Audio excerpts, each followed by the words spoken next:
বিএনপিকে কেন ক্ষমা চাইতে বলা হচ্ছে? দর্শক, খুবই ইন্টারেস্টিং একটা বিষয়। আওয়ামী লীগ আনুষ্ঠানিকভাবে বিবৃতি দিয়ে বিএনপিকে ক্ষমা চাইতে বলছে এবং চরমোনাইও কিন্তু একসময় একই সুরে কথা বলেছিল। কারণটা কি? আমরা ইদানিং একটা বিষয় খেয়াল করছি। আমি দুইটা বিষয় আলোচনা করব, যে আওয়ামী লীগ কেন বিএনপিকে ক্ষমা চাইতে বলছে, আর একটা বিষয় চরমোনাই বিরোধী বলয় থেকে ছিটকে যাচ্ছে। একসময় বিরোধী বলয়ের দলগুলোর ইফতার মাহফিলে চরমোনাই খুব মর্যাদার আসীনে বসত, কিন্তু এখন চরমোনাইকে দেখা যায় না। মানে কেমন যেন তারা বিএনপি বা বিরোধী বলয় থেকে দূরে সরে গিয়েছে। তারা, জনগণের পারসেপশন হচ্ছে তাদেরকে আওয়ামী লীগ বলয় মনে করে। আপনাদের নিঃসন্দেহে মনে আছে দর্শক, আমি আলোচনা করেছিলাম, মনে না থাকলে আপনাদের স্মরণ করিয়ে দিই। শায়েখে চরমোনাই জনাব ফয়জুল করিম সাহেব বলেছিলেন বিএনপিকে তওবা করতে হবে। যেই সময়ে বিএনপি, চরমোনাই, জামাত, সমস্ত বিরোধী দলগুলো ঐক্যের কথা আমরা বলেছিলাম, যে এই ফেসিবাদ হটানোর জন্যে, সুষ্ঠু নির্বাচনের জন্য সবার ঐক্য দরকার। ঠিক সেই সময়ে মানে আওয়ামী লীগের যে প্রজেক্ট, সে অনুযায়ী বিএনপি কী করেছিল, বিএনপি সময় কী হয়েছিল, এগুলো নিয়ে খোঁচাখুচি করেছিল। অথচ এখন আন্দোলন বিএনপির বিরুদ্ধে নয়, আওয়ামী লীগের বিরুদ্ধে। তখন শায়েখে চরমোনাই বলেছিলেন বিএনপিকে তওবা করতে হবে, বিএনপি সময় এই হয়েছিল, সেই হয়েছিল। তার মানে তওবা মানে তো ক্ষমা চাওয়া। তো বিএনপিকে ক্ষমা চাইতে চরমোনাই বলেছিল। এখন আবার আমরা দেখতে পাচ্ছি জাতির কাছে বিএনপি নিঃশর্ত ক্ষমা চাওয়া উচিত। ওবায়দুল কাদের, আওয়ামী লীগ এবং চরমোনাই একই সুরে বলছে। কারণ কি? তারা একই আকিদার দল, তাদের আকিদা এক। বাহ্যিক দৃষ্টিতে তারা একে অপরের বিরুদ্ধে নিজেদের প্রমাণ করার চেষ্টা করলো। ইন রিয়ালিটি চরমোনাই আওয়ামী লীগের গোড়া এক ও অভিন্ন, তাদের লক্ষ্য উদ্দেশ্য এক ও অভিন্ন। এটা হচ্ছে সত্য কথা। এই কারণেই সুর মিলে যাচ্ছে। জাতির কাছে বিএনপি নিঃশর্ত ক্ষমা চাওয়া উচিত বলে মন্তব্য করেছেন আওয়ামী লীগের সাধারণ সম্পাদক এবং সড়ক পরিবহন সেতুমন্ত্রী ওবায়দুল কাদের। রাজনীতিতে বিতর্কিত বয়ানগুলোতে দেখবেন যে আওয়ামী লীগ, চরমোনাই একই টাইপের বয়ান দিচ্ছে। যেমন মুক্তিযুদ্ধ ইস্যুতে চরমোনাই এবং আওয়ামী লীগের কথা মিলে যায়। কারা যুদ্ধাপরাধী, কারা রাজাকার, এবং জামাতকেও স্বাধীনতা বিরোধী ট্যাগ মুছে ফেলে আসতে হবে, সেম কথা আওয়ামী লীগও বলে, সেম কথা চরমোনাই বলে। চরমোনাইয়ের এই বয়ানগুলো একেবারেই শাহবাগী বয়ান, কারণ তা তো হবেই। তাদের অন্যতম গুরু, ধর্মীয় গুরু, পদ পদবিতে না থাকলেও যার কথায় চলে, ফরিদউদ্দিন মাসুদ শাহবাগী, বোঝাই যায়। আওয়ামী লীগের দপ্তর সম্পাদক ব্যারিস্টার বিপ্লব বড়ুয়া স্বাক্ষরিত এক বিবৃতিতে মন্তব্য করেন তিনি। দুইটা বিষয়, একটা হচ্ছে এমনিতে কোনো সমাবেশে মাইক হাতে পেয়ে বিএনপিকে ক্ষমা চাইতে বললেন, এটা এক জিনিস। আর বিবৃতি দিয়ে, ঠান্ডা মাথায় লিখিত বিবৃতি দিয়ে ক্ষমা চাইতে বলা, এটা আর এক জিনিস। মানে this is serious. Obaidul Quader বলেন, গণতন্ত্র ও মানবাধিকার নিয়ে বিএনপি নেতাদের বক্তব্য দুর্বিসন্ধিমূলক। এখন গণতন্ত্র মানবাধিকার নিয়ে বিএনপি নেতাদের বক্তব্যের আলাদা প্রতিবাদ কেন জানাতে হচ্ছে? এই গণতন্ত্র মানবাধিকার নিয়ে আওয়ামী লীগ চাপে পড়তে পারে এবং বিদেশিরা নানান পদক্ষেপ নিতে পারে। তো এই বিষয়গুলোতে এই কারণে ছাড় দিতে চাচ্ছে না, আলাদাভাবে জবাব দিতে হচ্ছে। আর বিএনপি গণতন্ত্র মানবাধিকার কি এখন হাইলাইট করছে। বিএনপি নেতাদের উচিত তাদের অগণতান্ত্রিক কর্মকাণ্ডের জন্য জাতির কাছে নিঃশর্ত ক্ষমা প্রার্থনা করা। মানে বিএনপির সময়ে যে ঘটনা ঘটেছিল সেগুলোর জন্য ক্ষমা চাইতে বলা হচ্ছে। ওই চরমোনাই একই কথা, তারা একটু আরবিতে বলেছে যে তওবা করতে হবে তাদের ক্ষমতার সময় যা ঘটেছিল তার জন্য। অথচ তারা সেটা না করে বরাবরের মতো দুর্বিসন্ধিমূলক বক্তব্য দিয়ে যাচ্ছে। গণতন্ত্রের হত্যাকারীরা আজ যখন গণতন্ত্র নিয়ে কথা বলে, তখন বুঝতে হবে তাদের ভিন্ন উদ্দেশ্য আছে। এটা গণতন্ত্রের জন্য তাদের মায়াকান্না ছাড়া আর কিছুই নয়।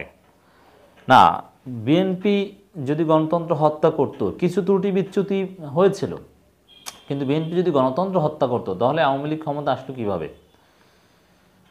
বিএনপি গণতন্ত্র হত্যা করেনি বলেই তো নির্বাচনের মাধ্যমে আওয়ামী লীগ ক্ষমতায় আসতে পেরেছে। অতএব এই কথার মাধ্যমেই আওয়ামী লীগের বক্তব্যের জবাব হয়ে যায়।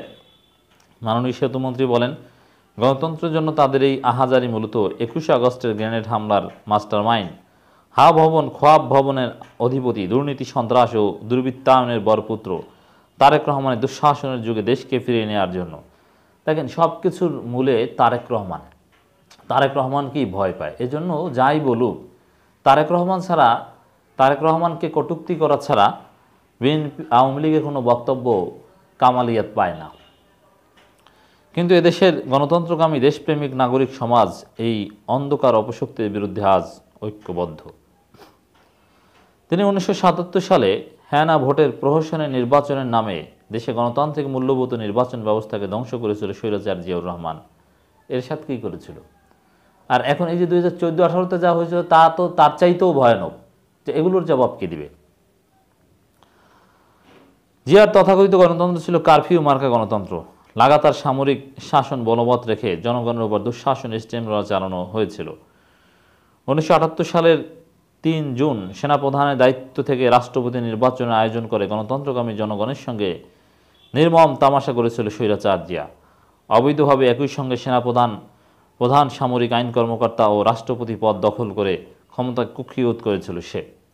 তো ইতিহাস নিয়ে যদি এরকম পর্যালোচনা করা হয় তাহলে 74-এ বাকশাল তো অনিবার্যভাবে সামনে আসবে। তা বাকশাল আর জিয়ার শাসন তুলনা করলে কোনটা বেশি অগণতান্ত্রিক ছিল? তাতে কিন্তু আওয়ামী লীগ হেরে যাবে।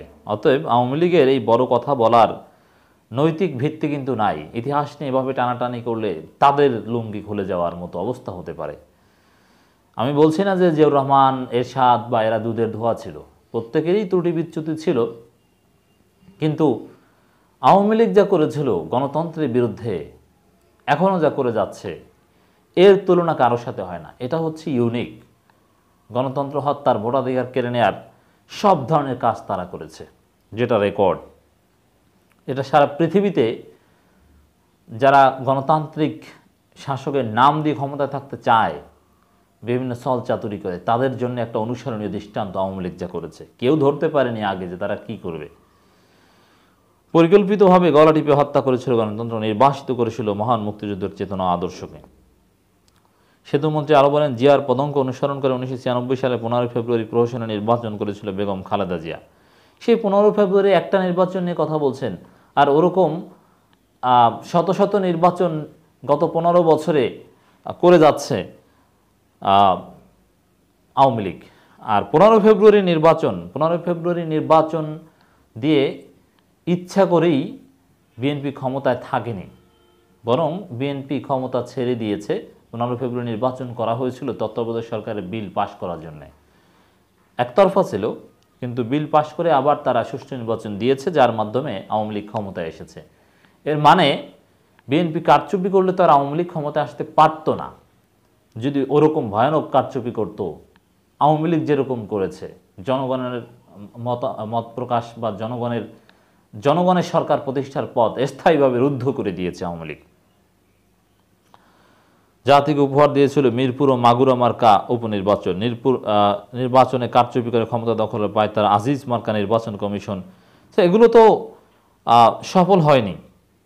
তো দিন শেষে তো আওয়ামী লীগ ক্ষমতায় এসেছে, কিন্তু কারচুপি সফল হয়েছে আওয়ামী লীগেরটা। এই জন্য কথা বলতে হবে আওয়ামী লীগেরটা নিয়ে। বিএনপির যেসব কারচুপির প্রজেক্ট সফল হয়নি সেটা নিয়ে কথা বলে কোনো লাভ নেই। কিন্তু এখনকার মূল ফোকাস হচ্ছে আওয়ামী লীগের কারচুপি, তরুণ প্রজন্মের ভোটাধিকার।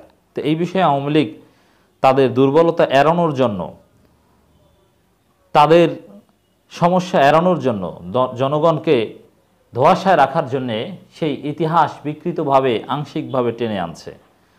লাভ নেই। আওয়ামী লীগ গণতন্ত্র হত্যা করেছে, একথা জনগণ জানে।